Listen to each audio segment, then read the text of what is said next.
আরে ভাই, কিসের এত সুন্দর গন্ধ আসছে গো, জিভে জল এসে গেল। শোননি, আমাদের গোপাল নাকি পাকুড়ার দোকান দিয়েছে।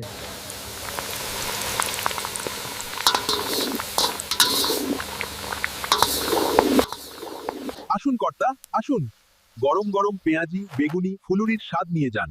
এমন স্বাদ কৃষ্ণনগরে আর পাবেন না। উফ দাদা, তুমি তো জাদু জানো।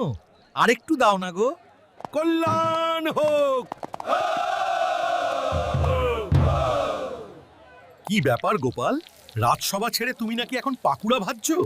গন্ধে তো রাজপ্রাসাদে টেকা দেয়। দেখি তোমার পাকুড়া কেমন। আজ্ঞে মহারাজ, এ অধমের সামান্য প্রয়াস, খেয়ে দেখুন।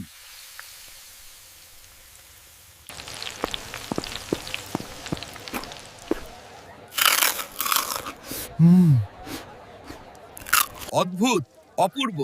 গোপাল, আমি বহু দেশের বহু ব্যঞ্জন খেয়েছি, কিন্তু এমন মুচমুচে আর সুস্বাদু পাকুড়া আমি জীবনে খাইনি। তুমিও খেয়ে দেখো।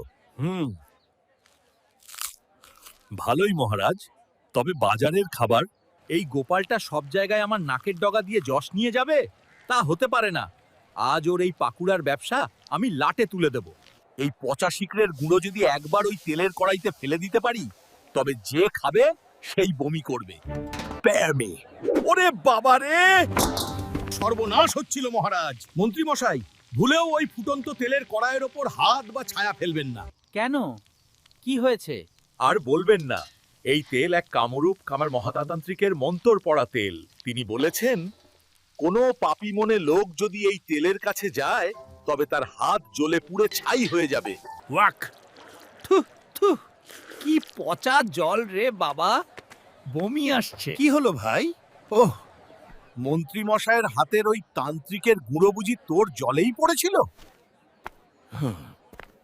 মহারাজ, মন্ত্রী মশাই আমার দোকান পণ্ড করার জন্য ওই পচা গুঁড়ো তেলে মেশাতে যাচ্ছিলেন। তান্ত্রিকের গল্পটা তো ওনাকে আটকানোর জন্য আমার বানানো। তোমার এত বড় স্পর্ধা, গোপালের এই সৎ ব্যবসায় তুমি ক্ষতি করতে চেয়েছিলে। শাস্তি হিসেবে তুমি এখন এক থালা পোড়া পাকুড়া খাবে, আর এই দোকানের আজকের সমস্ত খরচ তুমি বহন করবে। গোপাল, তোমার এই সুস্বাদু পাকুড়া আর বুদ্ধির জন্য এই নাও এক তোড়া স্বর্ণ মুদ্রা।